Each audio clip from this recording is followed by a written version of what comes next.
night. Greetings and salutations, everyone. My name is Andrew Kirchhoff, and welcome to our Monday night live stream for now what is week 14 of the 2022 fantasy football season. Man, first and foremost, that is why we watch the NFL, right? That is why we watch. That's why they play the games. Because even when you think it's all over, Tom Brady will pull you out from the depths. And my goodness, he put together a fantastic performance to finish that game. I knew it. As soon as they went down and scored that first touchdown, it's over. Like the energy from the Saints completely washed out. The decision-making on the other side completely torched. And then we get Tom Brady just roaring back with all the momentum, similar to what he did to the Rams a couple weeks ago, probably a couple months ago at this point. But it's all meshing to me. Either way, welcome. For the next hour plus here, I'm going to be answering fantasy football related questions in regards to your rosters, whether it's waiver wire questions for week 14, whether it's trade questions preparing for the fantasy playoffs, whether you've already gone ahead and clinched a bye week for your playoffs and you want to go ahead and build your roster at a position to where for weeks 16 and 17, you're ready to go. Either way, there's a lot of teams on bye going into this week. Like I mentioned earlier on today in my waiver wire specific episode, there are 6 teams on bye. This is the bye-pocalypse. Besides the Washington Commanders, New Orleans Saints, Atlanta Falcons, Green Bay Packers, Chicago Bears, Indianapolis Colts. Those are the 6 teams that are on bye. It is going to be a ridiculous week, but I'm glad to be here. I'm glad to see you guys already typing in the chat. So let's go ahead and let's talk, shall we? Let's talk all things fantasy football. Before we begin, if you guys could do me a solid, click the like button down below. Certainly does help support the channel on a daily basis. Also, for those of you who want to continue to play daily fantasy outside of your own leagues, you can go ahead and check out Prize Picks. Again, there's a link down in the description. And as it says to the left of me, when you go ahead and make a first-time deposit via Prize Picks when using promo code Andrew, A-N-D-R-E-W, my name, you'll be given a first-time deposit match up to $100. So basically, you deposit 100, you give it 100. If you deposit 10, you'll be given 10. Totally up to you. You can go ahead and play daily fantasy there if that's what interests you. Again, I'll show you a couple of the slips that I had for tonight's games, and man, did they come. They came in clutch late in that game. Tom Brady saved my week, to say the very least. I had a lot riding on that either way. All right, let me go ahead. Let me pop open the chat on screen like this, and let's start answering some questions, shall we? Let me scroll up a little bit here. As Anonymous says, Brady, that's why he's the GOAT. He really is, man. That is exactly why. He's still doing it at the age of, 45 now? It's absolutely ridiculous, man. I appreciate that. Like button hit. Thank you very much. I appreciate that. Dude, that's awesome. So can I start White and Lenny next week? At this point, I was saying this yesterday morning in specific in regards to these two backs, right? I think, and this is my exact quote, I said, I think this is going to be an Ezekiel Elliott, Tony Pollard situation where they're both relevant in the backfield. And based on what just happened, obviously, the 6-point influx at the end of that game actually was probably more. It was more like an 8-point influx for. Rachaad White certainly saved his week. But I think technically you could. But Fournette, in my mind, based on his utilization, his efficiency in the running game, he'll probably be the first and foremost, similar to the way that Zeke is right now out of that backfield. But it doesn't mean that a guy like Rachaad White still can't be relevant as a running back option going forward. Lawrence Brady Carr, full PPR week 14 with Lamar hurt. I'm going to be totally honest. I don't even remember who these teams play. Like, I haven't even begun week 14 prep. I've still been watching games from week 13 in order to catch up on my film watching, just to make sure I don't miss anything in terms of like target opportunity, potential missed touchdowns, missed opportunities that could have been, stuff like that. And specifically passing the eye test. If you guys go watch Zonovan Knight from that Minnesota game, dude, he had some pretty bursty runs, and it's not slowing down anytime soon. That's literally why I go back to watch some of these games via ESPN Plus, NFL Plus, if you guys haven't checked that out. Whose defense should we keep for the rest of the season? Seahawks or Patriots? It's purely based on upcoming schedule. We'll look at that in just a moment. So glad Kamara did nothing. Kamara was, Kamara, I don't even know anymore. Kamara is he's in the shadow realm. Like, I don't even know what that is. It just doesn't seem like Kamara is there anymore. And I think Andy Dalton needs to be switched out already. Like, if they have any hopes of trying to win some games here, they have to get Andy Dalton out of that starting quarterback position. Like, at least put Taysom Hill there. At least it'll be more exciting for our fantasy purposes, right? Like, I'm looking at it from the perspective of just like fantasy alone. Like, I don't care about just winning games in the NFL. That's not where I'm approaching this from. When we're talking about fantasy, they just need something else to juice this offense because they can't score. They cannot move the ball down the field at an efficient rate, and they're certainly not running the ball effectively because of their offensive line being, obviously taken apart and unfortunately battered for majority of the season here. To answer the guy's question that was asking earlier, which defense rests the season? So when I look at the fantasy playoffs for the Seattle Seahawks, San Francisco, Kansas City, and New York Jets, I'm not really interested in any of those. As for the Patriots, they get Las Vegas, Cincinnati, and Miami. I don't like any of those either. If I had to pick one out of the two, I would probably roll with the New England Patriots because I know that they're a just overall better defense. Typically, they don't have to rely upon matchups to be as good. So I'll roll with the Patriots the rest of the season. But for right now, yeah, I don't like either of their upcoming schedules considering what is on hand. But I'll take the Patriots there. Thank you. Let's see here. Okay, let me scroll back up here just a little bit. Kamara has a better matchups in the playoffs. Tough to trust him now. Yeah, at this point, it is really tough to trust him because, yes, he may have better matchups in the playoffs, but can you even trust him in the playoffs? Because it's win or go home. And at that position, it's going to be tough to trust anybody, much less someone who's coming off of consecutive weeks of just being a complete dud. The Buccaneers played like a team in the last 5 minutes in the fourth quarter. Yeah, I mean, that's true. The rest of the game, they were not a team. It was their defense holding on and forcing field goals and quite frankly, playing extremely well. Their offensive line, again, without Tristan Wirfs there, it is apparent that they're in trouble offensively. If they can get Tristan Wirfs back and they can get someone like Ryan Jensen back under center, I mean, holy moly, we're going to be in a fantastic position for that offensive line going forward. It'll only help Fournette and Rachaad White's potential value going forward. What excuse can we give Kamara now? I mean, there's no excuses to give. There was never an excuse to give him even in prior weeks. Donald, what's up? Hope you're doing well. Andrew, before I found this channel, I was 0-3. Now with your help, I'm 10-3. I mean, that seems to be like a coincidence, right?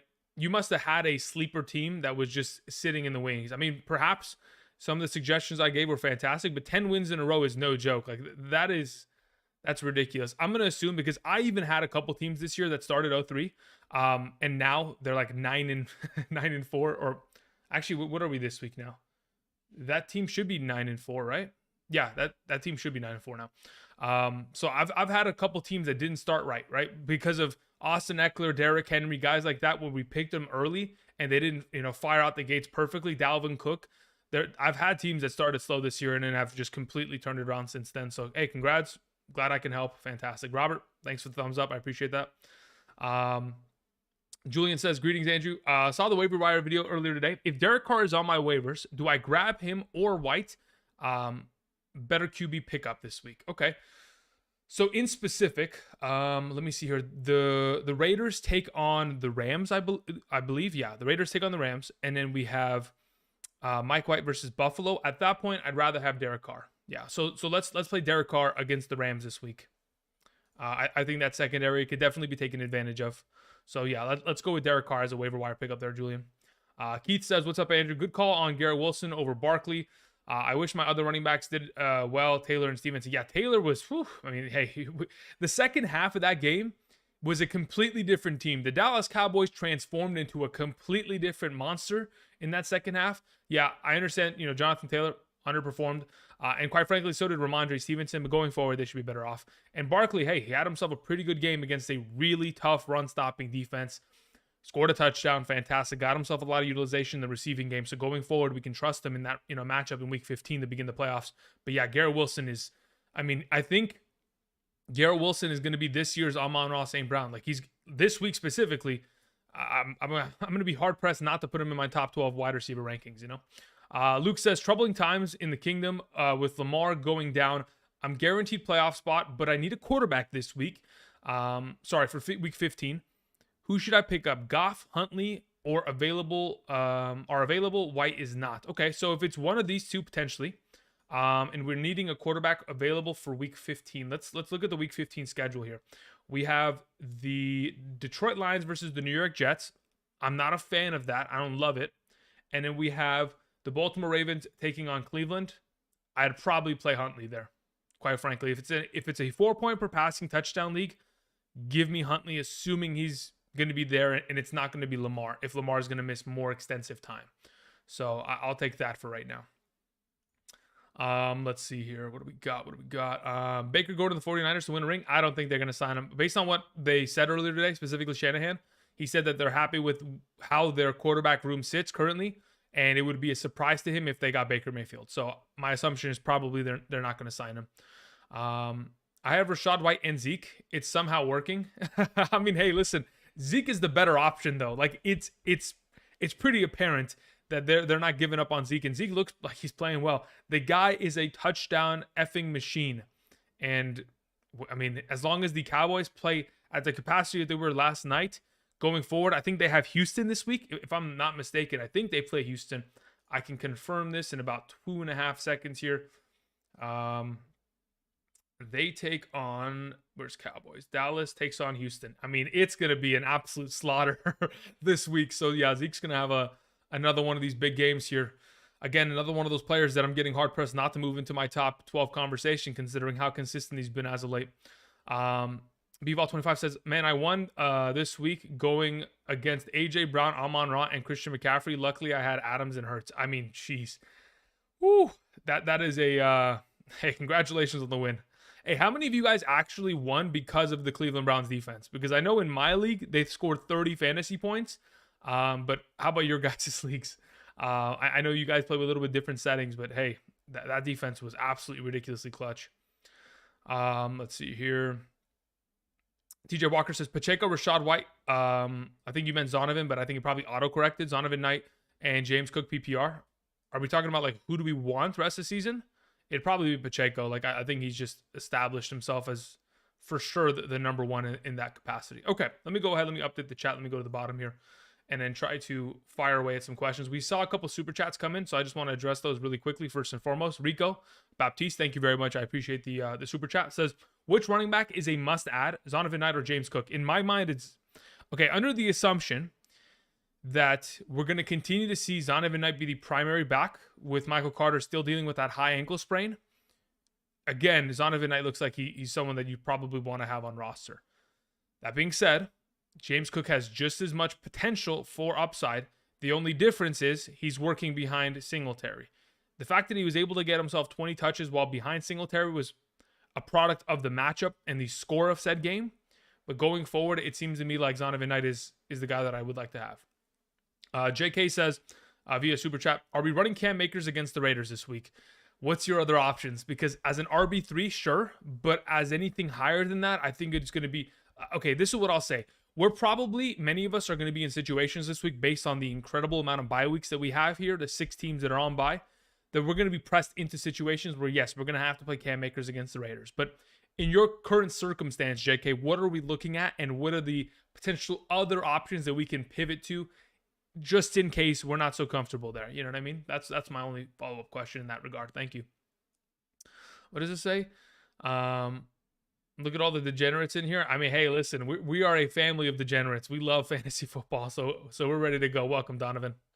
I almost lost because of the Browns defense. Dude, they went off. Punt return, defensive touchdowns. They couldn't be stopped at that point, man. They couldn't be stopped. Otten or Dulcich? I need to replace Knox. Okay, so here's the thing about Otten today. Otten played as well as he did, mainly because Cameron Brate was not going to play. Cameron Brate has been dealing with an illness this week. Outside of that, prior to this last week, or today's performance, last week we saw Cameron Brate as the starting tight end. So going forward, I would probably still lean in the direction of Greg Dulcich, because even though Cade Otton has had game-winning touchdowns over the course of the season, they still don't prioritize him as the number one tight end on the team. They do utilize him, but they don't utilize him at a capacity to where we can pick him up and guarantee that he's going to have fantastic performances in given weeks. Is Tony Pollard him? I mean, next year, it's going to be hard for me not to... I mean, dude, the guy is a backup running back on a team. He's scoring 20 points. Like, just imagine. Like, it's ridiculous. Best defense rest of the season, any team playing against Houston. You're 1000% correct. Yeah.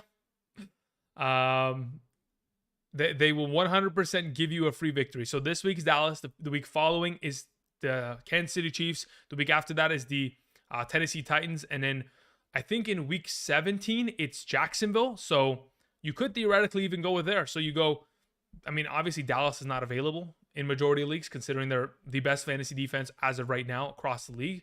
But yeah, that is what I've been preaching from the mountaintops for quite a while now. Daniel Jones or Mike White, backup for Lamar. Well, okay, so here's the thing. It's probably Daniel Jones. I think Daniel Jones is probably in a primed position. Let me even see. Who do they play this week?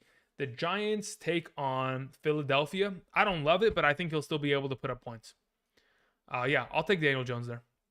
Mike White's got himself a really technically easy strength of schedule, but I think this week is it's kind of the tipping point.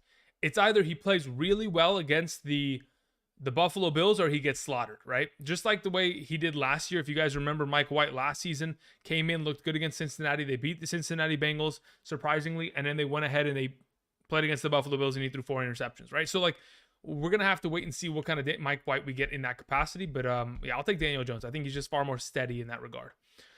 Oh, man. Okay, well, let's skip to the bottom. So we're going to the bottom. Jamal Williams, been startable. But who are we talking about? Jamal Williams. Yeah, of course he's been startable. I mean, yeah, in the case of Jamal Williams, I don't know if this is what you meant. Jamal Williams and DeAndre Swift, as Jack was pretty much referring to, that's another one of these combinations that going forward is going to look a lot like that Dallas backfield. It's going to look a lot like Tampa Bay. It's going to look a lot like what, I guess Detroit has been putting together over the course of the last month here, where you can have 2 sustainable fantasy running backs, coexist, which is actually the correct term. They're coexisting at a capacity to where they can both be fantasy relevant and helpful starting options, which we love to see. Yeah, I mean, how do you feel about Swift now? Again, it was a really favorable matchup to start the game. It was still Jamal Williams getting the first plug in for that rushing touchdown to begin the game. He is still the starter. It's a given. But in good matchups, we're going to potentially see him play well. They go against Minnesota this week. I mean, it's a really favorable matchup in my mind, because not only can Minnesota not stop the pass, they can't stop the run either. And that combination is going to make it impossible. I mean, if I'm not mistaken, I think the Detroit Lions are favorited this week in Detroit against Minnesota. And Detroit Lions have 5 wins and 7 losses, and Minnesota's the complete opposite. I think they're like what are they, an 8 or 9 win team this season. And Detroit is favorited this week. Crazy numbers to start out this week, but I mean, Swift, again, it's all about opportunity, man. You give him more and more touches, he will be a better fantasy option every single week. It's just a matter of whether they want to give him that volume. I'm hoping the performance of this last week has convinced them to just give him more and more. Vash, the Elite, says, any good kicker on waivers? I don't want to play suck up versus San Francisco. Yeah, Matthew Wright, the Pittsburgh Steelers kicker. I can confirm how many fantasy points he's put up in the last couple weeks here. Let me go ahead and open up my Yahoo on my computer. Matthew Wright. So Matthew Wright has had himself 8, 13, 13, and 16 in the last 4 weeks. That's why we continue to mention him every single week as a waiver wire option. He's currently only rostered in 7% of Yahoo leagues. I don't know what format you play in, but Matthew Wright is the guy. They play against Baltimore this week, which maybe I'm wrong. Maybe we end up seeing Chris Boswell come back from the injured reserve, but Matthew Wright, in my mind, has played well enough to where if they don't want to bring back Chris Boswell, could be a play there. Otherwise, you probably go with someone like Cameron Dicker or Michael Badgley. Let's see here. What do we got? Loving the Super Bowl confetti. You bearded DJ. Thanks, Donovan. I appreciate that. Let's see here. Jamal Williams. Okay, yeah, we got that. Andrew, is Watson going to be good to play next week? I probably say no. I have Fields and Tua. You're probably going to have to play Tua then at that point, because Watson takes on Cleveland, plays against Cincinnati. Here's the thing, right? Cleveland, okay, this is the stat of the week, right? The Cincinnati Bengals with Joe Burrow have never beaten a Cleveland Browns football team. So, I mean, the last time we saw these two teams face, it was definitely a one-sided affair. I mean, the Cleveland Browns slaughtered them. That being said, Jamar Chase was not present, so that definitely plays a big difference in terms of the offensive, contributions of one Joe Burrow. But it's going to be an exciting matchup between the two. I mean, I've seen enough in my mind to where I don't want to trust them yet. Deshaun Watson did not look like a. I mean, again, I told you guys it's gonna be a learning process from him. It's gonna be a acclimation process. It's not about him getting off the rust. It's more like dust. He's been sitting on the shelf for so long that it's gonna take him a while to get into that full speed kind of football mentality. So Chiefs, Titans / Jaguars for weeks 15 through 17. Jeff, yes, that is correct. I mean, me personally, I would like to just have these two teams, Chiefs and Titans, primarily because the Chiefs take on Houston in week 15, and then you can play the Titans in week 16, and then you can play Chiefs again in week 17 against Denver, which at that point, I mean, what are we talking about? The Chiefs are going to be trying to lock in the number 1 seed in the AFC so they can get a bye week. And if they're playing against Denver, which they do also this week, you'll get a little bit of a glimpse as to what they're going to be capable of accomplishing against Denver, that Denver Broncos offense. Jets or Miami defense rest season, says Capital. Jets or Miami defense rest season. Let's look at their schedule. So Miami has Indianapolis, New York, and sorry, that's the wrong team. Miami has Buffalo, Green Bay, and New England. I don't like any of those at all. And I don't think Miami's defense is good enough to stop those 3 teams. They'll probably be fine in week 17 against New England, but against Buffalo and Green Bay, it's going to be tough. As for, and here's the thing, Miami starts off games slowly, but in the second half, they typically tighten up. I get it, but again, don't love it. And then who was the other defense that you potentially could have on roster? I think it was the Jets. Let me see here. Who do the Jets play? I think they also have a pretty rough schedule in terms of higher scoring teams. Detroit, Jacksonville, Seattle. I'll take the Jets defense. Thank you. Alrighty, let's go ahead. Let's go back to the chat. Again, for those of you who are joining us today, I don't know how many people are in here. About 230 of you. Welcome. After this interesting, very exciting conclusion to a Monday Night Football game. For the next probably hour. I don't know about hour, but we'll see. We'll probably go until like 9:30, something like that. So another 45 minutes here. For the next 45 minutes, I'm going to be answering questions. If you have any questions, be sure to ask. If it's a player-related, running back, wide receiver, quarterback, tight end-related questions, be sure to mention your scoring format. And while you guys are asking questions away, please be sure to go ahead and click that like button down below. I greatly appreciate you guys supporting the channel in that regard. Thank you. Okay, well, now it updated to the bottom. So let's see here. Garoppolo broken foot. Yeah, again, I lost a couple fantasy. I lost in some of my fantasy leagues. Not only because of Lamar going down, Jimmy Garoppolo going down, Kenneth Walker going down, Derrick Henry playing like dog. I mean, like, I lost in so many places where I shouldn't have. It was absolutely disastrous because of the injuries and or bad performances that guys that just came out of nowhere. Like Lamar is and hey, I was high on Gus Edwards this week. I was really high on him. Lamar is a complete reason why Gus Edwards goes and just falls off the edge and they don't even play him because they can't run the ball. And they have no, upside in that game because they can't move the ball, before they have to punt. It's tough, man. It's tough. Andrew, should I start Knight or Aaron Jones on bye? Wait, what? Sorry, should I start Knight with Aaron Jones on bye? I have Lenny and Singletary, playoffs week 1. Okay, so you start your playoffs in week 14, which again, I mean, that's awful. Whoever your commissioner is, you gotta really convince them that, hey, we shouldn't be punished for making the playoffs. For those of us who get there, we shouldn't be punished. But hey, it is what it is. You're going to have to deal with the scenario until hopefully next year where you can convince them otherwise. If we're talking about these 3 players in specific, let me look at their schedules. I mean, I don't even have the rankings available. Like, I don't have rankings. I'm just riffing this off the top of my head. So we have Buffalo versus the New York Jets. We have Tampa Bay versus San Francisco. We're not playing Lenny this week. And then we have Zonovan Knight versus Buffalo. I'll take Zonovan Knight this week. Assuming there's no Michael Carter available, yeah, I'll take Zonovan and he'll be the play. Yes, drop Garoppolo. He's out rest season. Correct. Who should I start next week? White. I'm assuming you mean, yeah, this is Rashad White, Wilson Jr., as in Jeff Wilson Jr. or Pacheco versus the Broncos. I'll take Jeff Wilson Jr. there. Again, the Chargers matchup is incredible. I know Jeff Wilson Jr. was a non-option, completely just wasn't even in the matchup this week because of how good that run-stopping defense is for the 49ers and how many interceptions that Tua threw, which forced them to have to pass for a majority of the game. But yeah, I'll take Jeff Wilson first and foremost. Then I'll take Pacheco second, and I'll take White third. Thank you. You worried about Juju? Yes, I am. It seems like that offense just doesn't click in the right ways that they're supposed to. It's rough. You worried about Mike Evans? Yeah, I've been worried about him for the last 4 weeks now. So, um, does my worriness continue to creep up? No, I think I've already met my capacity of worriness in regards to some of these players.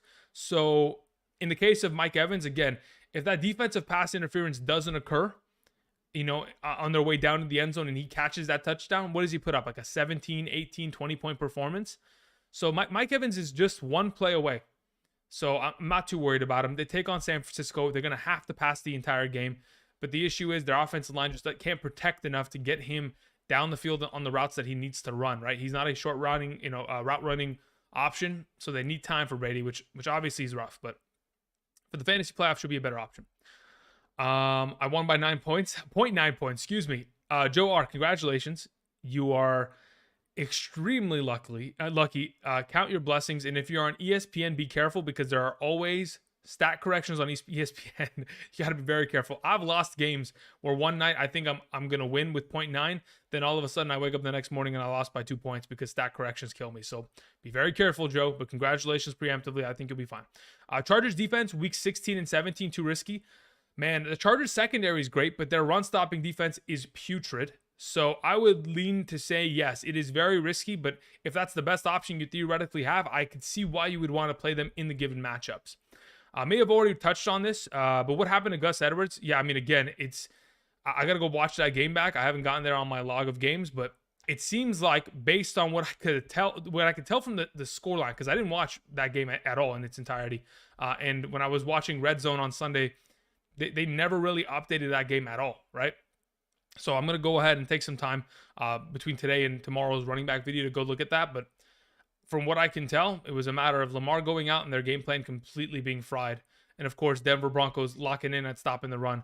Because even in terms of snap counts, he didn't play much. Like, it was a game in which they had Kenyon Drake in for majority and even Justice Hill because they needed a receiving threat out of the backfield. So we'll keep an eye on that. I'll let you know as the week progresses as to what the heck, specifically tomorrow, when I talk about Gus Edwards in terms of what his week 14 ranking is. I'll give you guys a little bit of a rundown there. Can we trust the Jets defense this week against Buffalo? Probably not. I mean, they played well against them a couple weeks back, but it is tough to trust them as a blind play. I think at very worst, they could probably get you like 6 fantasy points this week. Very best, they could probably score you a pick 6 and get you 14, right? But it just depends on where we're going to find it between that range. They're a good enough defense that in my mind, they can stand alone and still be good against the Buffalo team, especially a Buffalo team that in the second half has struggled this season in terms of scoring. What's the best tight end option off the waiver wire to pick up? I have Hayden Hurst. I would probably say it's Evan Ingram because he has shown more of a consistency of play over the course of the season, assuming he's available. If not, then it's probably Greg Dulcich. After that, we're talking about guys like it's tough. I'm guaranteeing Foster Moreau is not available in your league. That's probably a given because again, he should already have been rostered 2 or 3 weeks ago. So yeah, those are the primary guys in my mind. Otherwise, I have a couple other players that I mentioned on the waiver wire episode. If you guys haven't checked that out, DJ Dallas is out this week. Which Seattle running back? Is that like an objective statement or is that like your expectation? That's my question. Because I haven't seen any reports about DJ Dallas being out this week. And unless I see one, I'm just going to stick with him, right? Let's see here. DJ Dallas. Let's go look up and see if there's any reports on him. Because I know he was dealing with a little bit of an ankle tweak. Yeah, there's no information. So keep it moving. Let's see here. Hayden Hurst is out. I mean, are we making... Andrew, are you just making assumptions here? Because I don't like these assumptions, right? You can't objectively say one way or another. Otherwise, we can't have you just blurting out. Yes, he said he has a high ankle. Okay, he didn't say he had a high ankle sprain. He says he has an ankle injury. He didn't say high ankle. I'd like to see the article in which it actually says high ankle because I actually saw the quote. But yeah, you can't be just splurting out information that's objectively not true because at that point we can't have it. We just can't have it. I have Jeff Wilson Jr. and Lamar. I have Jeff Wilson Jr. and Lamar. My week didn't go as planned. Yeah, that's for sure. Noah Fant, thank you. That's the other name that I was missing in my mind for a second there. Thank you, appreciate it. Is Travis Homer the best pickup in the Seattle backfield? I mean, again, I would probably say it's probably not the case, actually. Travis Homer is primarily a receiving back out of that backfield, so it would probably be a two-headed monster between Travis Homer and Tony Jones Jr. if, in fact, DJ Dallas was to miss any time. But again, there's no guarantee that Kenneth Walker misses time, and there's no guarantee that DJ Dallas misses time. It's far too early in the week to make assumptions as such. I have Waller on the IR. Knox has been pretty inconsistent. What do you think about the Titans rookie tight end? Yeah, let's do it. I'm not even kidding. Let's pivot. Because at this point, Knox is just, he's no longer a part of the offense over the course of the last couple weeks here. Foreman or Bam in a PPR? Whew, that's a really good question. Bam takes on Buffalo, and then Foreman has Seattle. I'd probably go with Bam in a full PPR scoring format. In a half PPR, I'd probably go with Foreman. But again, it's pretty early. It's on ESPN app. I need to see it, guys. I need to see it. Again, let me look this up. Here we go. DJ Dallas.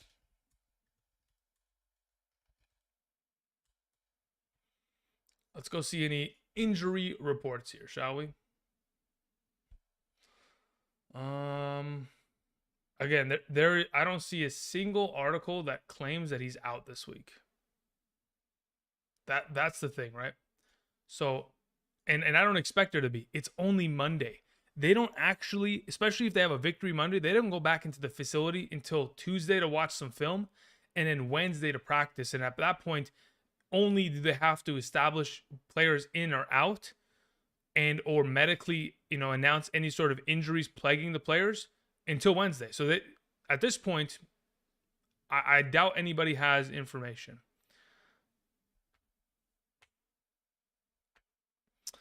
Had Lamar this week? Yeah, not good. Yeah, obviously it's definitely rough there. It's definitely rough. What's your thoughts on ETN rest season? I mean, he played 88% of the offensive snaps. I'm not too worried about it. I think it's just a matter of Detroit's defense just being really good.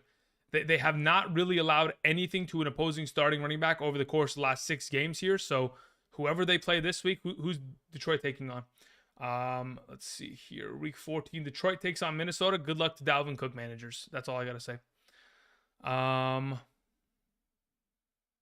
Can we trust the Bills defense this week or pick up anyone else? By the way, thanks for the waiver wire targets. Picked up a defense playing against Houston for 2 weeks and benched the Bills. They've worked out fine. I mean, at this point, going up against Mike White, I think you could theoretically play the Bills defense. I don't think you have to, though. Depends what else is available on waivers. Again, if one of those defenses that I mentioned on the waiver wire video today are available, like Kansas City, I think I'd much rather play them against the Denver Broncos in the given week. You know what I mean? 11-2. 14 weeks into the playoffs. 15 and 16. What's the best defense for weeks 15 and 16? Yeah, it's still gonna. Well, between those three, the Jets, Philly, Baltimore. Whew. I mean, I don't know if we have a 15 and 16. Baltimore takes on Atlanta and Cleveland. Philly takes on Chicago and Dallas. I don't like that at all. And then the Jets take on Detroit and Jacksonville. Whew, wow, that's rough. I would probably venture to say you would most likely want to play the Baltimore Ravens defense in those 2 weeks. That's the direction that I'm currently leading in. That's the direction I'm leading in. I have Lamar Jackson and Fields. Need a must win. Yeah, that's a rough spot already, man. That's definitely rough. The injury to Lamar and then the Fields bye week here is definitely going to be we're going to be tough there. In Fantasy Pros, it says that he's doubtful to play. Okay, awesome. But again, until we have an official word, I can't make any assumptions. But hey, listen, the whole question was, who do we play instead of Hayden Hurst? I don't mind you asking the question, but I just don't like the assumption of like saying, hey, this guy's definitively out when I don't have an actual report in front of me that says he's definitively out. I just don't want there to be any sort of, information that it's, I don't know. You guys know what I'm trying to say. I'm assuming you guys know what I'm trying to say. Appreciate it. I'm assuming this meant Devonta Smith versus the Giants or Rashad White versus San Francisco. Yeah, it's Devonta Smith this week, 1,000%. Jeremy says Christian Watson, Hollywood Brown, Pickens, or Jeff Wilson rest of season. It's 1,000% Christian Watson. Yeah, it's Christian Watson without a doubt in my mind. At this point, he's the real deal. He can't stop scoring touchdowns, literally. I'm just going with Goff for the rest of the year. He gets 2 tight ends passing a game. Yes, he does that as of late, but there's going to be those eventual weeks where they score 4 rushing touchdowns, and unfortunately, he's not able to get himself a fantastic performance there. But hey, I'll take it. It's fine. The Detroit Lions have looked like a completely transformed team, and we love to see it. Continuing to give fantasy value to a lot of teams overall. Do we still have faith in Kittle? I think the quarterback change is going to be definitely one that we want to keep an eye on. It's going to be rough, man. I think we trust him to an extent, but the quarterback, playmaking ability from Brock Purdy it's going to be rough. I don't think it'll be as clean as we think it will, and I don't think every single fantasy option in that offense will be relevant. I think they'll take their own weeks at a time, but as of right now, we're gonna have to trust them. I mean, what other option do we have besides playing Kittle in a lot of these scenarios? You know what I mean? Any wide receiver I should drop Sutton for from the waiver video? I mean, at this point, I don't mind picking up Corey Davis in exchange for him. At this point, when we're talking about an offense that is actually going to effectively pass the ball for the entire game, obviously Sutton's dealing with his hamstring. He left the game in that contest against Baltimore yesterday. I'd probably venture to say that Corey Davis is someone that I'd like to have on roster going forward there, for sure. Even Nico Collins at that point, because considering how many targets he's getting within his own offense. Christian McCaffrey was getting everything. Yeah, he was. And rightfully so. They were leaving him open on a lot of opportunities as a whole. Would you start Najee or Connor this week? I have Kamara and Montgomery on bye. All right. So, I mean, again, this is off the top of my head. If by tomorrow afternoon the ranking is changed, do not be surprised.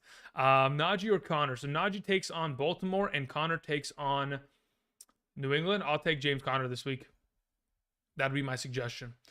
Thoughts on playing Slayton rest season? Should be fine. He should be really good, actually. Again, he's been a consistent 10-point option.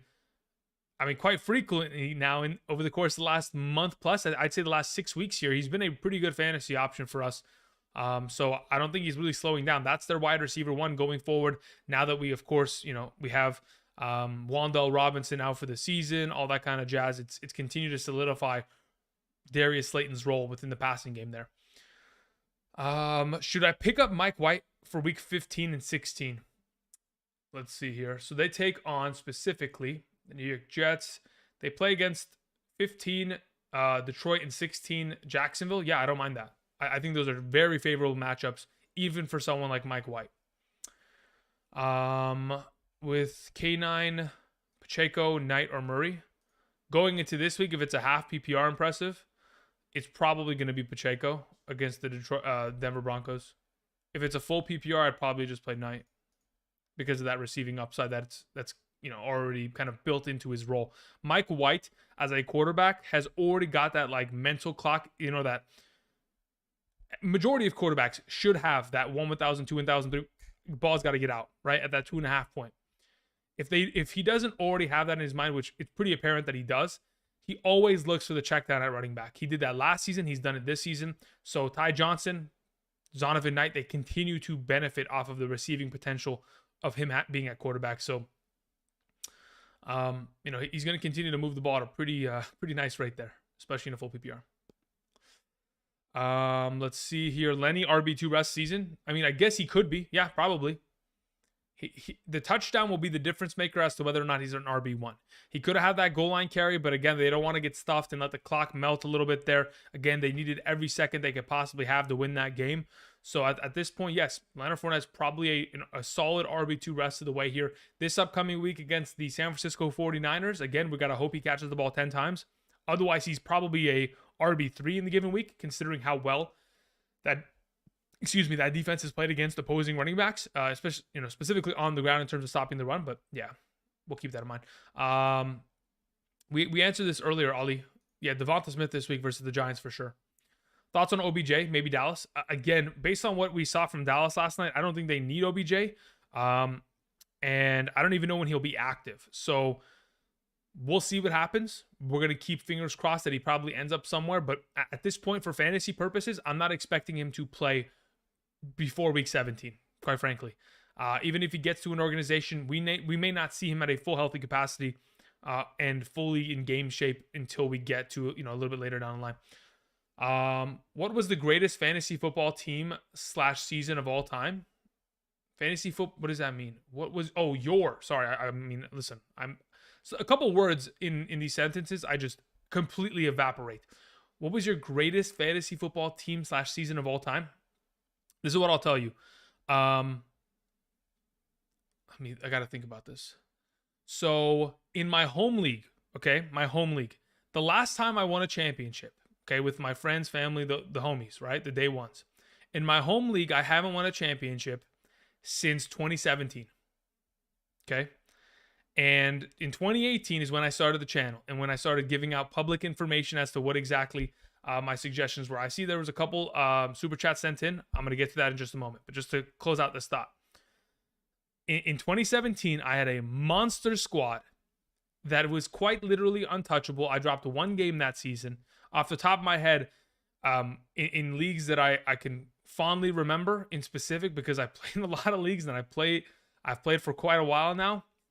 That was the last time I won my home league. 2017. Can you imagine that? In that season, if I'm not mistaken, my 3 starting running backs were Kareem Hunt, Melvin Gordon, Le'Veon Bell that year. Those guys were all top 6 running backs. Like, I dominated the league. Like, I think I went 15-1 that year. Easy championship, wasn't even close. I beat the Todd Gurley manager in the championship that season. I think I can actually give me a second, guys. I think I can pull it up. How do I do this? If I go to my Yahoo and then I go to view profile and then I go to history, here we go. I'm going to pull it up. 2017. Ahaha, here we go. So, how do I just don't want to, okay, here we go. Let me see if I can I screen capture this? I think I can, theoretically. Okay, let me do this. So, okay, I'm gonna figure out a way to put this up on screen. We'll get there in a second. There were a couple super chats sent in. Just want to address those really quickly. I do appreciate you guys sending in super chats. Don't feel obligated to do so to get your questions answered. I'm just here for the next 30 minutes here answering questions until I got to go prepare for tomorrow's video. But I do appreciate you guys sending those in. Markel Adams, thank you very much, sir. Says, hey, Andrew, I need a win to make the playoffs. Lamar got hurt. Which quarterback do I pick up? Kenny Pickett, Caleb Huntley. Oh, sorry, that's Caleb Huntley. Why did I say Caleb? Tyler Huntley. Caleb Huntley's the running back for Atlanta. That's why I said that. Tyler Huntley, Jared Goff, Mike White, or Russell Wilson. No, absolutely not playing Russell Wilson. I'm not playing Kenny Pickett against Baltimore either. So it's between Tyler Huntley, Jared Goff, and Mike White this week. Of the 3 options, if you're playing in a 4-point per passing touchdown format, I'm beginning to think it's either going to be Goff or Mike White. I like Huntley a lot as a potential just solid play there, but he's got himself some inconsistencies in terms of fantasy point production. If it's between Goff this week, Goff takes on, I think we just mentioned it. Who do they play against this week? They play against Minnesota. I'll take Goff this week. That secondary can't stop anybody. I'll take Goff this week as a for sure play there, Mark Adams. Thank you very much. I appreciate it. Hopefully you can get Goff off the waivers. If you're not able to, then we'll just play Mike White. If you're not able to get Mike White, then you go to, Huntley subsequently after. Thank you. Gizmodo Games, thank you very much. It says Watson, Purdy, Huntley, Tannehill as my QB2 next week. Out of the group, I would probably feel most comfortable playing Huntley. Quite frankly, yeah. I think Huntley's probably the best option out of the group. Thank you. The next best option in my mind as a QB2 in the given week, I don't love Watson play this week, so I'd probably then just say Tannehill, then Purdy, then Watson. I want to wait a couple weeks before I can trust Watson blindly. Thank you. Appreciate it. Okay, let me see how I can put this up on screen. I know I can. I just got to figure out how I want to do this. Let me see here. Okay. Let me actually see the roster itself. This was a monster team. Yeah, this was a monster team. It didn't have a great fantasy championship victory there, but it was a monster team nonetheless. Yeah. I'm just going to read names because I don't think I'll be able to bring it up on screen. So at wide receiver, so at running back 2017, Gordon, Bell, Hunt, monsters. I had Kirk Cousins as my primary quarterback. My second quarterback to win a championship that year was Nick Foles. Imagine that. Nick Foles obviously coming into the clutch. Wide receivers with Juju Smith-Schuster, Marvin Jones when he used to be good, and Michael Crabtree. Can you imagine that? I also had Demaryius Thomas, RIP. Man, Demaryius Thomas, taken too young. But pretty good looking roster there to say the very least. Okay, let me go ahead. There was another super chat that was sent in from Cruz Garcia. I think we can see it on screen. Cruz says, Higgins, Garrett Wilson this week in the flex. You know, this is what I'll say. It's going to be really hard for me not to rank Garrett Wilson at the top of this wide receiver conversation. So for right now, I will say yes, we're going to probably play Garrett Wilson this week, preemptively. Let's see here. For the flex, McKenzie or James Cook this week. Again, I think it's a little early to jump on that, Emily. If I was to give you an early guess as to who I would prefer in the given week, I would probably be in a situation where I'd rather play Isaiah McKenzie, quite frankly. Yeah, that's probably the direction that I'd go in. Assuming it's a half PPR. I don't think they're going to utilize James Cook at that capacity every single week. 20 touches is a lot. And I think the score of that game definitely lent to that, volume of opportunity going his direction. I could be wrong and they could continue to give him the ball and make him the starting running back going forward. But for right now, I'd probably lean towards McKenzie. Thoughts on Darnold this week? Total points. Darnold plays against Seattle. Seattle's defense in terms of secondary are pretty good overall. Outside of DJ Moore, really, Terrace Marshall, it's a run-first offense. If I was to guess how many points Darnold puts up this week in a 4-point per passing touchdown league, I'd guess 12 fantasy points. Let's see here.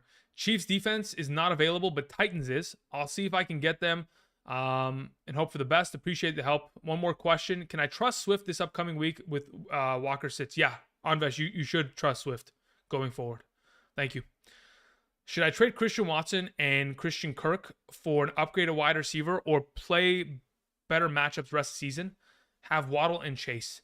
If you're going to trade away Christian Watson, who are you going to get in return? If you were theoretically, let's say, for example, you can trade away Christian Watson and Christian Kirk. Can you get Devontae Adams? Can you get Justin Jefferson? Can you get Stephon Diggs? Because if you could do that, sure, I'm okay with it. But quite frankly, I don't think you have to. Considering you have Chase and then you have Christian Watson, who as of late, let me confirm this off the top of off my head, because I'm going to say he's probably been a top 3 wide receiver over the course of the last month here. I can confirm this with a little bit of data search here. When did he I think it's been since week 10 that he's dominating. Christian Watson's the number 2 overall wide receiver in fantasy since week 10. The number 2. He's averaging 22.9 fantasy points per game. He's only behind Devontae Adams. So theoretically, yes, you could move him, but I don't think you're trading him and Christian Kirk for one wide receiver. I'm trading him for one wide receiver. I'm trading him for Amon-Ra. I'm trading him for Jefferson. I'm trading him for CeeDee Lamb. Because quite frankly, everything points to he's a stud. I don't know what else to do with him but play him, right? So you're good to go with him rest of the way in my mind. Okay, let's see here. Who do I pick? Sorry, who should I sit this week? Najee Harris, Jeff Wilson Jr., DPJ in a half PPR scoring format. Out of the group, I would sit DPJ. That would be my suggestion there. Mayfield to the 49ers. Mario, as great as that sounds for, I don't actually, quite frankly, I don't even think that sounds great. I honestly would, he's probably not going to go there because Kyle Shanahan said that he'd be surprised if they were to sign him. I would like there to be, I'm fine with Brock Purdy being the starting quarterback. The reason why I say so is because, quite frankly, I do not believe that the San Francisco 49ers offense requires a incredible quarterback. You need a guy that is going to listen to Kyle Shanahan and be molded to run the offense the way that it was designed to be run. Quick passes, 3-step drops, get the ball out of your hands into playmakers' hands and let them dominate and dictate the game. Yes, your quarterback will be asked within, let's say, 35 passing attempts to make 5 big plays. And if they're able to make those 5 big plays at a higher rate in which they make them rather than they don't, then you're going to have a great week from Brock Purdy going forward. But at this point, I'm of the opinion you don't need a guy like Baker Mayfield to come in. and mess up the mojo and or the situation. I think the way that Brock played yesterday against the Miami, defense of all teams leads me to believe that he'd probably be the guy that is going forward. Lang says, damn, must have been an 8-player league. What are we talking about? Are we talking about my leagues? I've never played in a league less than 12 players. I'll let that be known if that's what you were referring to in terms of my my Le'Veon Bell, Melvin Gordon, Kareem Hunt season. Let's see here. I had Sutton, Burks, Jimmy G on the starting lineup. Yeah. That is as unlucky as it could possibly get. Injury. I mean, this injury was throwing a touchdown. The fact that Burks was able to bring it down was incredible. Like, his body locked up after he took the concussion and it like pinned to his body is absolutely ridiculous. Drop DPJ for Shaheed? No, I wouldn't. I'd keep DPJ going forward. Shaheed is definitely an option that we want to keep an eye out for, but as of right now, I'm not 100% bought in on it. Christian McCaffrey asked for a trade if Baker goes. Yeah, at this point, he probably would. Yeah, you're not wrong. He thought he was getting away from the Panthers. If they were to bring in Baker, that'd be a disaster. But again, even if they were to bring in Baker, it would just be as a backup, right? So I don't think they need to pay all that money for a backup at this point. Play Hopkins or Brown against the Patriots? Yeah, I'd play them both, actually. I play both Hopkins and Brown against the New England Patriots this week with Arizona. Should I start Swift versus the Vikings or ETN versus the Titans? I'd rather play Swift. Yeah, I do not like running backs versus the Titans. And despite the fact that Samaje Perine was able to have an incredible week, that's just, that's one occasion over the course of the last 2 months here that we have seen a good performance. Outside of that, it is touchdown dependency that we have to require for a running back to succeed against that defense as a whole. Would you drop Schultz or Hawkinson? Have both preparing for the playoffs? No, I'd keep them both. Again, B-Vault, my main thought process in this regard is that you can play matchups, but not only that, if you were to drop one of these players, you are effectively making one of your competitors a stronger team, because there is no way in my mind that there are 6 better tight ends than Schultz and Hawkinson in the National Football League right now. We can go Kelsey, we can go Kittle, we can go Andrews, and then outside of those 3, who do we have, right? Pat Freiermuth could be in that conversation, but ultimately it's Schultz and Hawkinson right after those top 3 guys. So I think if you were to drop one, you're effectively making someone else in your league a better team and giving them a better chance to potentially beat you in the playoffs. I don't think it's a good idea to drop one of those guys. Who would be your number 1 RB out of the week? Again, if you guys haven't checked out my video that I posted earlier today, I posted a waiver wire targets video like I do every Monday afternoon. Currently this week, it is Zonovan Knight.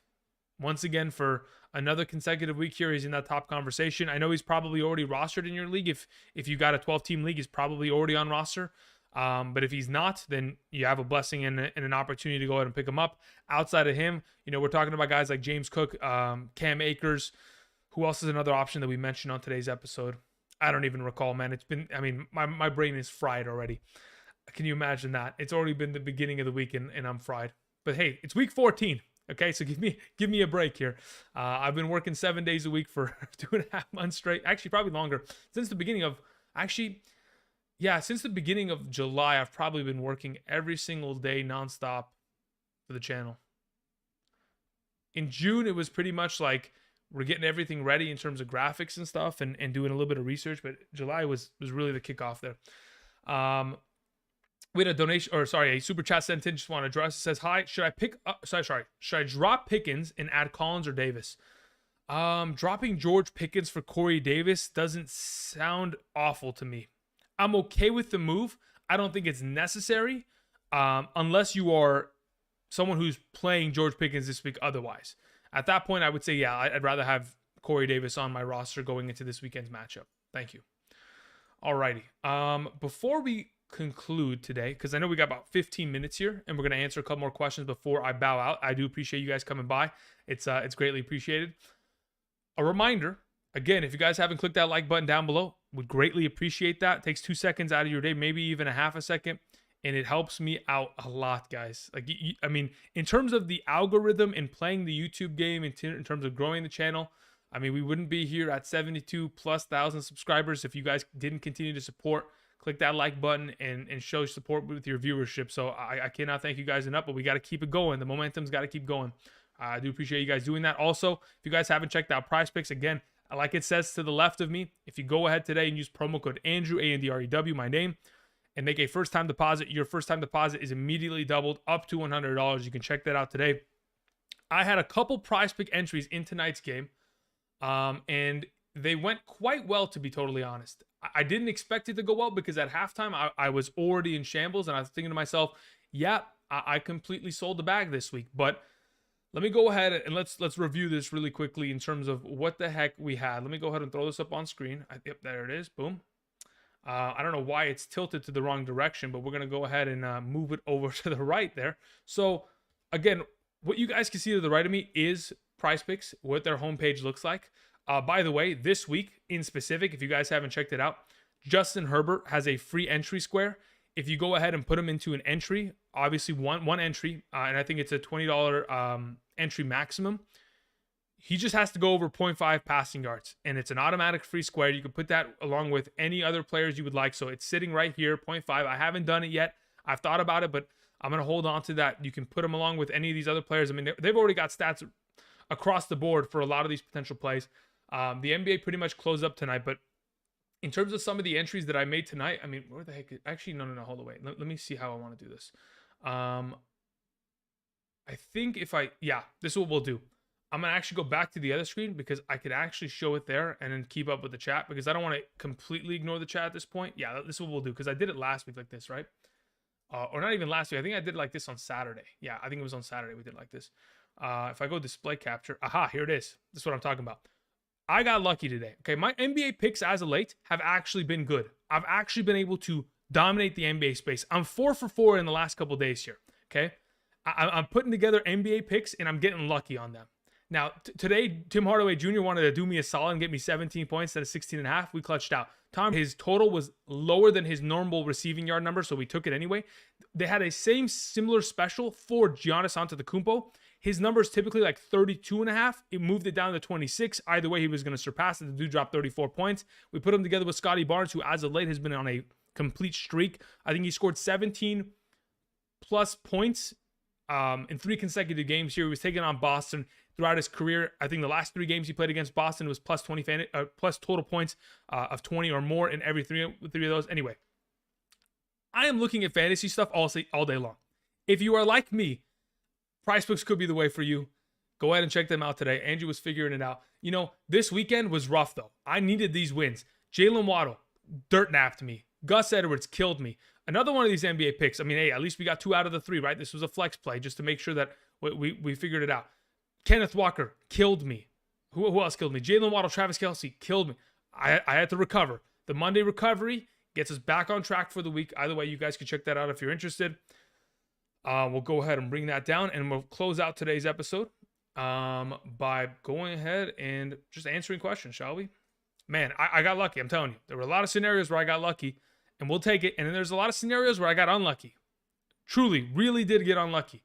That Jalen Waddle getting 9 receiving yards is the most ridiculous thing I've ever seen. I was beside myself. Now, as soon as they hit him with the questionable tag, I was like, all right, here we go. Now we're just going downhill. And then they pulled 2 out of the game. I'm like, at least technically, for the sake of argument, I can now point to the idea of whenever Tua hasn't left the game early with an injury, he is still an undefeated quarterback, and Jalen Waddle is still a stud in those statistics. Either way. Hal Bird sends it a question, says, Super Chat, thank you very much. I appreciate that, Hal. I need 2. ETN, Najee Harris, Kenneth Walker, Pacheco. Again, we are not 100% certain as to whether or not Kenneth Walker is even going to play this week. So I think it's really premature to even approach this as of this week. Okay, if I was to give you guys my suggestion, it would be Najee Harris and Pacheco as of these 4 going into this week's matchups. Okay, but that's for right now. Las Vegas or Arizona defense this week. Arizona plays against Mac Jones. I'll take Las Vegas. Seattle or Chiefs defense. Chiefs. Gus without Lamar or Chuba rest of the season. I would much well, okay, depends on Vesh. If J.K. Dobbins returns this week, this is in trouble. Gus Edwards is in trouble. So I would venture to say that we're probably going to have an active J.K. Dobbins this week. So you might want to look towards Chuba Hubbard there. I lost by 1.3. I had Walker and Aaron Jones, Huntley or Goff this week. I'll take Goff, Mike Alonso. That is rough. Yeah, Aaron Jones going down with that shin injury, and then subsequently watching AJ Dillon be an 18-point fantasy machine. Brutal. Would it be bad to start Goff from waivers to replace Lamar? No, it's a fantastic play. I already have Swift. Do you think the Lions offense is trustworthy? Yes, they're absolutely trustworthy. Again, the Lions as an entire team, offensively and defensively, have made a complete 180 Swifty. Complete 180. I almost said Swift. Oh my God. Shift. Okay. 180 shift to where they were earlier on in the year and in prior seasons. Jared Goff in this offense, they're going to continue to put up points. And when you play against Minnesota of all defenses who cannot stop the run, who cannot stop the pass, it is an automatic play within the week. I would even venture to say that Jared Goff's in my top 12 quarterback rankings within the week, mainly because of the amount of injuries and, of course, the bye weeks that are going to take place this week. But nonetheless, he's going to be a top 12 quarterback for the first time in probably a couple months now. Because earlier on in the season, from like weeks 1 through 6, Jared Goff was a top 5 quarterback in fantasy, if you guys remember. But we're getting a little bit of resurgence here now. Jameson Williams joins the roster. It's going to be a pretty good moving, potential uptick of fantasy points here moving forward. Christian Watson worth starting over Jeff Wilson in a non-PPR scoring format. Yeah. At this current moment in time, there is not a reason why I wouldn't start Christian Watson. Again, you will see it on Wednesday. He's going to be my top 12 wide receivers. I cannot not start him. It's becoming even more of a potential for disaster because, again, it's touchdown dependency. But hey, he's a playmaker, and they continue to send him the ball. I'm all in on the Christian Watson hype train. I've been there since, the Dallas Cowboys performance, and we're not slowing down anytime soon. Titans are the Patriots defense in week 14. So this week in specific, I would rather play the Titans defense. I think the Patriots, obviously, we're going to have the Cardinals coming off of a bye week. They're coming off of a bye week in a situation against a mobile quarterback. It's going to be tougher for Mr. Bill Belichick. He'll put stuff together, but I think I'd just rather play the Titans against the Jacksonville Jaguars as a whole. Hey, Andrew, could you check my question when you get a chance? Yeah, Manny, I'll go ahead and scroll up right now. Just want to make sure there weren't anything. Okay, cool. So let's go ahead and scroll up on that really quickly, Manny. Manny says, I need 2 running backs, 2 running back locks for this week. ETN versus Tennessee, Foreman, Knight, or White. Yeah, it's going to be Foreman and Knight this week. Quite transparently, I'm at a position where I do not trust ETN versus the Tennessee Titans because I don't trust any running back against the Tennessee Titans unless they have receiving upside. In the case of ETN, he quite frankly doesn't have that. And then we have White against San Francisco. Nobody can run against them. So unless he's going to catch the ball 12 times, which again, you have Fournette in the backfield, so it's probably going to be diminished. They'll probably catch the ball 12 times as a duo combined, but not as a singular entity. So we'll go with Foreman and Knight this week here, Manny.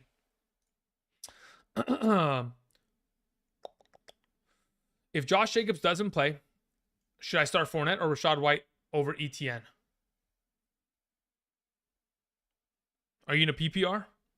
If you're in a PPR, I'd consider it, but it would only be Fournette at that point, but it's still tough. Christian Watson on a bye week this week. I know. I said it as in like a joke that I'm starting him every week, even when he's on bye. And Anonymous, I'm glad you picked that up. I've said that even in past. I don't know if you guys have ever heard me say that. Whenever I talk about like tight end rankings, I go, hey guys, we're starting Travis Kelce every week, even on his bye week. But anyway, it was a joke. I'm glad you got it. Thank you. Hey, Andrew, would you put Christian McCaffrey? Where would you put Christian McCaffrey going forward with Jimmy Hurt? Also, play the Bucks. Sorry. Also, he plays the Bucks this week. Any issues going? No, he'll be fine. I think, if anything, the young rookie quarterback is more reliant on Christian McCaffrey. And like we saw, he's going to check it down to him at a higher capacity. And if anything, Christian McCaffrey is a better option going forward because they're going to have to lean upon the running game. And they don't have Elijah Mitchell to go ahead and be that number 2 in the offense. So they'll obviously go back to Deebo Samuel, the running back. But as of right now, we're in a good spot here. Is Waller a tight end 1 when he comes back? Is he a tight end 1? I would venture to say that Foster Moreau is not going anywhere. But he could still be a tight end 1. Again, it's not difficult to be a tight end 1 in the National Football League in terms of fantasy football, half or full PPR. Quite frankly, all you need is 5 catches and 65 receiving yards, and you're a tight end 1. Maybe even 5 catches and 50 receiving yards. And that's pretty much all you need. Mo Money says, should I start Higgins versus the Browns or Godwin versus the 49ers this week in a full PPR? That one is going to be, I'm going to have to keep that in mind. I would probably venture to say that I feel more comfortable rolling with in a full PPR scoring format. I'm probably going to go Godwin there, but that, again, this is an early ranking. Lost my last 2 weeks by a combined 1.07 fantasy points. Be grateful that you don't have my luck. Dude, hey, that is unfortunate, Timo. That is definitely unfortunate, my man. Astonishing Gamer, what's up, my man? Says, with how well the 49ers defense has been playing, is it still better to start the Chiefs this week? This week in specific, I'd probably say no. I think the 49ers have already kind of established themselves, similar to the Cowboys, as a defense in fantasy, to where you can blindly trust them going forward no matter what. So I'm of the opinion you can start them against anybody. And based on the fact that they take on Tampa Bay, an offensive line that is either getting called for holding or are giving up a lot of pressure or sacks, with Nick Bosa getting after him, I think this is another week where we fire up the 49ers. You can pick up the Chiefs in order to, have somebody for, who do the 49ers play in week 14 specifically for the playoffs, assuming we're preparing for that? The 49ers will take on the week 14. They take on Seattle. I'd feel comfortable playing them against Seattle too. At this point, you don't need to make any moves at defense. You can just keep them on roster and just keep rolling with them because they've just been too good.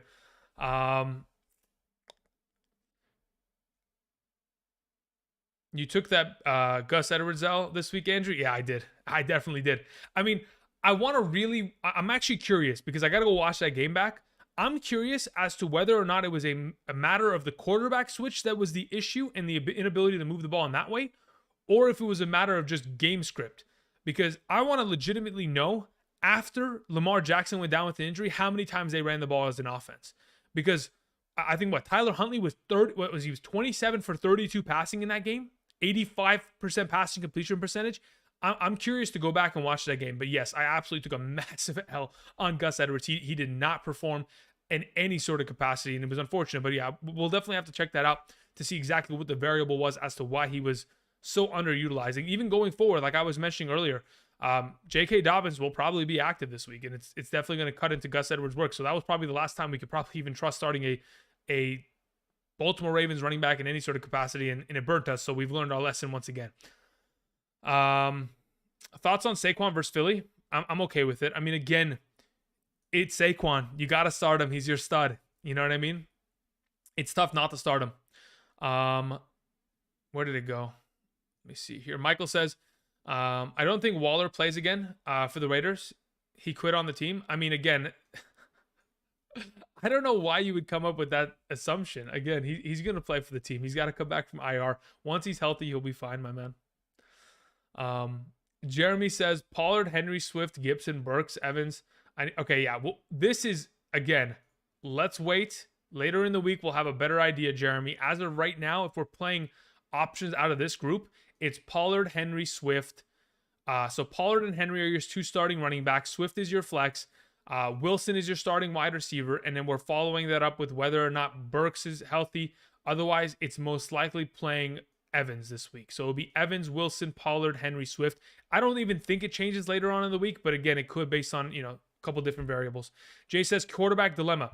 Start Watson or stream Huntley / White or Tannehill. This is a must-win week to clinch. At this point, in my mind, I think you're in a far better position to just play White, Huntley, and then Tannehill in that exact order. That's how I have them ranked in terms of waiver wire pickups going into this week. It is primarily because of the rest of season strength of schedule and because Huntley isn't going to be a guy that you can trust for, too many weeks because he's not the starter for the remainder of the season unless we hear further information. So I could even get to the point where later this week, after I watch that Baltimore game, because I've yet to watch it, I could trust Huntley over White. So we'll get there, but it's one of those two. So I probably, if I'm in your position, Jay, you're picking up both off waivers. Thoughts on Kittle rest season? I'm okay with it. Again, it's going to be a matter of matchup, and it's going to be a matter of who in that given week is going to be the stud play, because 1 week it's going to be Debo, 1 week it's going to be Ayuk, 1 week it's going to be Kittle. I don't think they're going to all be able to pop off every single week, and we're going to have to play that balancing game. We just got to hope it's Kittle more often than not. Let's see here. Higgins doesn't get enough targets now that Chase is back. I mean, potentially, yeah. I mean, again, you're not wrong in that regard. That's what happens when you bring in their number one of their offense. But what it does is it opens up opportunities for him to be in a situation where immediately he's playing against number 2 coverage. He's playing against the second best cornerback. You know what I mean? Forsaken says lost audio. Where'd I lose audio? Maybe on your end, but I'm all green. I'm all green check marks over here, my man. Let's see here. Are you going to rank Watson over D-Hop this week? Well, Watson doesn't play, but again, you understand the point, right? I was trying to make, because again, Green Bay's on a bye week. Thank you, Lou. Appreciate it. Let's see here. Rachaad White or Brian Robinson rest of season? Brian Robinson would be my suggestion for sure. I really do like the Washington Commanders rest season schedule there. It's in a really good spot. Should I drop the Bills defense for the Cardinals? Arizona has some favorable matchups in the next 2 weeks. I don't think you have to drop the Bills. I mean, I guess you could if you don't have anything else to drop. But I'd like to have the Bills on roster just in case going forward. Do you think Jameson Williams will do anything this year? I mean, again, he's going to start playing this upcoming week. As to whether he's playing well is going to be a matter of, again, his recovery on his ACL process. And, of course, how good, Jared Goff is. And I think this upcoming weekend's matchup against the Minnesota Vikings is the true test. It's the best matchup at the wide receiver position. It's going to be a very high-scoring event between these two teams. Should be pretty fun. Thoughts on dropping Russ for the 49ers quarterback? Yes, I would have already done it. Yeah, 100%. Yeah, let's do that for sure. 40 points behind the team competing against for the playoff spot with 2 weeks to go. Who on waivers has the most upside? In what position, my man? This is very generalized. I would probably just say go watch today's video because I posted my waiver wire targets video. It has, I think it was posted probably 8 hours ago or something like that. So it's somewhere in your sub box if you're sub to the channel. Zen, I appreciate that. Thank you. Thank you. Marquise Hollywood Brown, Pacheco, Rachaad White, Deontay Johnson, ETN, Latavius Murray, need a running back and a flex. Sam, Sam Case, it's really early in the week. If I was to point you in a specific direction as of right now, it would be Pacheco at running back, and it would most likely, based on everything you have, it's going to probably be Marquise Brown, a wide receiver. So it's these two. And I think you already know that in your mind's eye, but I'll give you the confirmation bias. Is Mixon coming back this next week? I hope so, Jose. I really do hope so. I think he probably should be able to clear concussion protocol. My only concern is the way that Samaje Perine has played. Samaje deserves to play even when Mixon comes back. We should probably see both those guys active participants going forward, which obviously will cut into Mixon's overall workload. But man, that offensive line and Samaje has played really well over the course of the last couple weeks. Safe to drop James Robinson? Absolutely, yes. Would you stream Huntley or Purdy next week? I would stream Huntley. Bucks and Jets defense for the playoffs. Got them both. Bucks and Jets defense. Okay, that's fine. That's fine by me. I don't have a problem with that. Should I try to keep the Jets or is it okay to drop for the Chiefs? Yeah, I would drop them for the Chiefs. I mean, you can try to keep them and have two roster defenses in case, the Chiefs completely fall apart. But I think the Chiefs for the next 4 weeks here, going up against Denver, then Houston. I don't know who they play in week 16, and then they play against Denver again. I just think those are just way too favorable.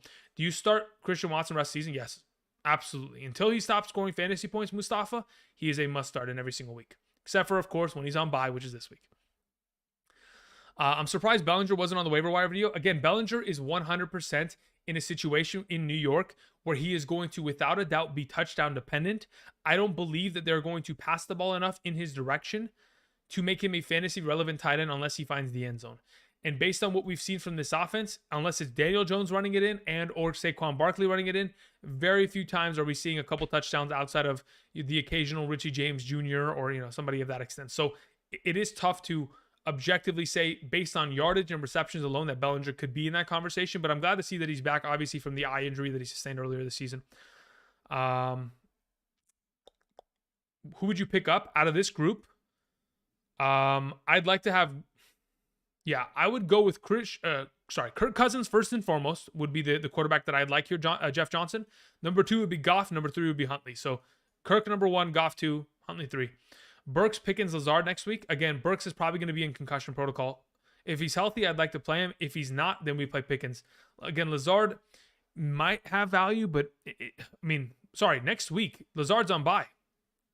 Guys, don't forget, we have New Orleans, Washington, Indianapolis, Green Bay, Chicago, and Atlanta all on bye this week.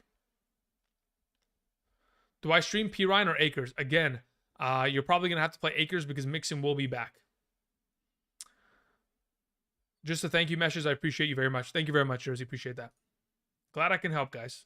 All right. I think that pretty much covers it for me today. Again, we've been here for a little while here. I want to go ahead and answer a couple more questions here before we bow out, but I got to go get everything prepared for tomorrow's video in terms of graphics and information, so we are on the same page.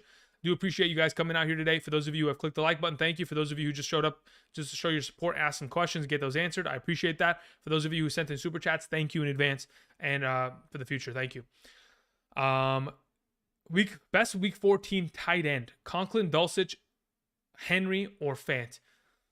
Okay, based on the fact that Henry takes on Arizona, it could be a fantastic play. The only issue that I have, Jay, is that Henry is so damn inconsistent that I just can't trust Hunter Henry. Now, you can do it and play it, and that's fine. I just don't know if I can objectively say that he is the best play out of the four. I would say that he probably has a good chance of being ranked higher because, again, when we're talking about the tight end position and the volatility that exists within said position, again, if you go and look at the stats this season, and this has been a stat that I've kind of monitored over the last 2-3 years now, to become a top 12 tight end in a given week, you have to score a touchdown. Typically, 80% of tight ends in the top 12 in a given week score touchdowns. Outside of that, you have to typically get over 70 receiving yards. Now, obviously, I'll have more information as we get to the offseason and stuff like that in regards to those kind of numbers. But again, when we're talking about touchdown upside, it could be there for any tight end versus Arizona, which I don't mind. Otherwise, it's Dulcich, right? Who would you start this week in the flex? Because between Singletary, Gabe Davis, and DJ Chark, I'd play Singletary out of the group. What level of player would you add to Saquon if you're trying to get Derrick Henry? What level of player? I would be willing at this moment to give away a Leonard Fournette and a Saquon to get Derrick Henry. So that level of player, like a 10-point, running back, wide receiver, something like that exchange. Thanks, Andrew. No problem, Forsaken. Just wanted to drop a like. Couldn't make the stream. Hey, Caesar, I'm here. So if you got a question really quickly, I'm going to be here probably for the next 5 minutes, answering a couple more questions, and then we're out. So if you got anything, let me know. Have a great one, brother. Thank you very much, Leo. Thank you, Stone Stevens. Z-Lugs, what'd you have here, my man? Andrew, I appreciate that, Eric. Thank you. John says, week 14 bye. For week 15 and 16, full PPR, am I starting ETN and Rashad White? Okay, this, again, we're getting a little bit ahead of ourselves, right? Because I don't even know what's going to happen this week, much less week 15 and 16, right? So just to preemptively, let's assume that we know what's going to happen, right? Weeks 15 and 16, the Jacksonville Jaguars play up against Dallas and New York Jets. I mean, those are tough matchups, okay? But Dallas gives up their fair share of points, so does the New York Jets. So it's not out of the realm of possibility that ETN could have good weeks. In comparison to Tampa Bay, who takes on Cincinnati and Arizona. If it's my team, I'm most likely playing ETN in both those weeks, okay? But again, that is now, those answers could absolutely change, and that's why, rankings, like I always mention, are subject to change. Thank you. Start Pierce or go to waivers? Pierce plays against Dallas? No, I would not start Pierce this week. I would go to the waivers. Hit the waivers, get Zonovan White, get Cam Akers, get James Cook, get maybe DJ Dallas or Tony Jones Jr. or Travis Homer. One of those three guys will hopefully be a starter this week. Maybe, fingers crossed, Kenneth Walker's healthy and is able to play in this given week. We'll see. Appreciate it. Thank you, Jay. Thank you. I appreciate that. Thank you. Jeff Johnson says, would you rather drop Patterson or Latavius Murray? Good question. Let's actually figure this out, shall we? Patterson has Denver, Tampa Bay, and Atlanta in the next... Sorry, no, that's incorrect. He has New Orleans, Baltimore, and Arizona. And then Denver has that, and that. I would rather have... I'd rather have Latavius Murray rest season. Quite honestly, I would. Are you dropping any rest season videos? Potentially this upcoming. It'd probably be Friday. If I was gonna do it, it'd be Friday. So we'll just keep an eye out for that, okay? Let's see here. Last thing.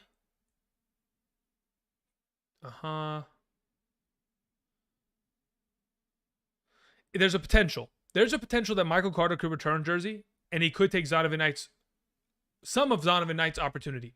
But in my mind, I don't believe that he's going to be taking the full workload away. I think it'll be a split backfield.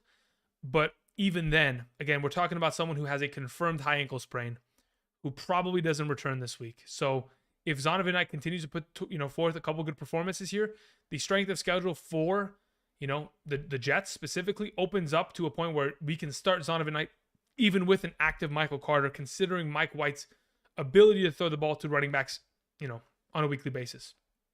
Schultz over Njoku this week, or sorry, you mean week 15 and 16? Yeah, I would play Schultz blindly there. I'd much rather have Schultz over a healthy Njoku, because a healthy Schultz is, even though this last week was underwhelming, you got to look at the score line. Anytime that the Cowboys have blown out an opposing offense, Minnesota, and of course this last week, Indianapolis, Schultz is never, really in that high utilization. So if they're a little bit more competitive matchups when you go up against Philly, stuff like that, I'm expecting Schultz to be an absolute automatic play in those weeks. Hey, King, would you trade Amon-Ra St. Brown for Ramondre Stevenson in a half PPR scoring format? I probably wouldn't, but if you're in desperate need of a running back, you could. But I think Amon-Ra is only just getting started, guys. I think he's going to do what he did last year for us, and he's going to probably help us win a championship. Can I drop Gordon? Yeah, you can drop Melvin Gordon. Again, like I mentioned the other day, for those of you guys who are watching the rest of season strength of schedule video with Derrick Henry on the thumbnail, I compared the Melvin Gordon signing to the Kansas City Chiefs to being the Le'Veon Bell signing from a couple years ago, right? It's very similar. They signed a veteran just to have veteran help for the NFL playoffs, and that's pretty much all he's going to stand there for. Start Deshaun Watson in full PPR, go to the waivers. Go to the waivers. 100% go to the waivers. If Jared Goff is there, pick him up and play him this week. You're the man. Thank you very much. Jay says, Devonta Smith or DPJ this week? It's Devonta Smith for sure. Again, that secondary for the New York Giants, they're battered. Without Adoree Jackson there, and even if Adoree Jackson is to return, the coverage in which Devonta Smith will be seeing is pretty significantly, they're giving up a lot of yards. It's a pretty significant matchup there, and it's pretty good for fantasy purposes. Are we picking up McKinnon or still not trustworthy? We're picking him up, but again, you have to assume that in the upcoming weeks here, when they play against specifically Denver and Houston, his receiving upside isn't going to be as high, right? So once you get back Kadarius Toney, once you get back Mecole Hardman, they're not going to need as much of a utilization from him. If they give him rushing attempts, fantastic. But if not, maybe a little bit of a lesser value. That's why I've kind of, just approached him as, hey, he's a handcuff to Pacheco going forward kind of mentality. Constantino says, PPR, Lenny, Rashad, Juju, Pierce, or K9 in a full PPR this week. I would venture to say that K9 probably doesn't play. Pierce is not a playable option. Neither is Lenny or Rashad. I think Juju Smith-Schuster is probably your play this week there. All right, guys. That's going to cover it for me today. Thank you, everybody, for coming out and watching. Thank you for going ahead and clicking the like button down below. And, of course, supporting the channel with your super chats and all that you guys do to continue to, whether it's Patreon, whether it's, using promo code Andrew via PrizePicks. Again, that's another way to, of course, continue to keep this channel alive and going for, future seasons ahead of us. And, of course, future weeks here. Chiefs or Eagles defense this week. I would like to probably, let me think here. Who the heck does the Eagles play? Eagles play up against the New York Giants. I would probably venture to say that I'd like to play the Chiefs this week there. Okay, that's going to cover me today, guys. Thank you, everybody, for watching. We'll have running back rankings tomorrow, wide receiver rankings on Wednesday. We'll maybe have quarterback tight end on Thursday, but we might also have a rest of season ranking video then or Friday. It just depends. We're going to have to keep an eye on that. I got to figure out what I want to do with my schedule. But as of right now, thank you, everybody. I appreciate y'all. We're going to go ahead and cue the music. Be sure to go ahead, click the like button if you haven't yet already. Check out PrizePicks, use promo code Andrew. Oh, yeah, by the way, again, a final reminder, okay, guys? Going into the week, this Justin Herbert play via PrizePicks, again, it's an automatic. It is literally an automatic for a reason. 0.5 passing yards, guys. Quite literally an automatic. We'll cue the music. Check that out today.